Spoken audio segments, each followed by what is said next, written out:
This is a 10,000-year-old artifact. It's from the last people of the Ice Age. And I'm going to show you the difference between this and an 8,000-year-old ancient artifact from a rock shelter, a 6,000-year-old red spearhead, all the way down to this 1,000-year-old arrowhead. This was made by the Jack's Reef culture during the Middle Woodland period, and they're the first people to use the bow and arrow after that technology finally came to this part of the Americas. Every culture before them used only spears. And this is one of their sites that I worked on in the past. It's a manufacturing location where they were making arrowheads and large blades like this. And you can see their chipping debris right on the slope of the hill behind me. That was the 1,000-year-old artifact.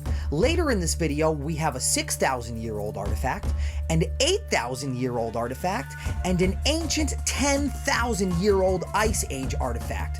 But before all that, we're at a 2,000-year-old archaeological site that was used by the Fox Creek culture.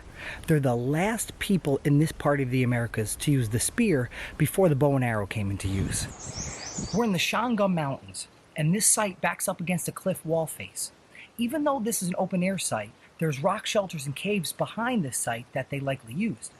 In this part of the Shawangunk Mountains, there's a lot of crystals, and many of the Fox Creek spearheads we find are made from them. Some cultures often had a preference for the types of rock that they made their artifacts from. And 6,000 years ago, the Otter Creek culture from the end of the Middle Archaic period liked using this red flint. And even though there are a lot higher grade types of stone in this area, the Otter Creek culture seems to have preferred using this red flint because a lot of their spearheads that we find are made from it. This flint is from the Indian River Formation, and they probably liked using it because of its rare red color that might have had some kind of symbolic meaning to their people. And to take you to an area that definitely had special meaning to prehistoric people, we're traveling back to the Shawangunk Mountains, but this time much, much further in, to a place that was used heavily around 8,000 years ago. You may be familiar with this area because of the world-famous Mohonk Mountain House, but today I'm here to show you a different kind of house in these mountains. One of the most famous rock shelters in this part of the Americas, the Mohonk Rock Shelter. One of the things that make it famous is the 73 Neville culture spearheads from 8,000 years ago that were found here. They're from the beginning of the Middle Archaic period. And even though there were later and earlier cultural time periods that were found here, that's a lot of spearheads to be found in one site from one culture. These type of spearheads are very recognizable because of an indentation that was made on the bases of them.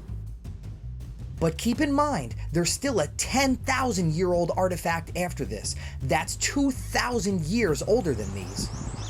And here we are today at an archaeological site that's at least 10,000 years old and possibly a little older. When I first worked on this site, I unearthed a spearhead that was broken in 3 pieces, but I could only find the bottom 2 parts, the base and the midsection. And even though I looked for it, I couldn't find the tip.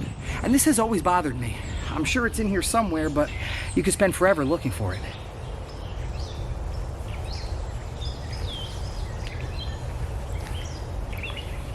And now these 2 pieces are joined back together again for the first time in over 10,000 years.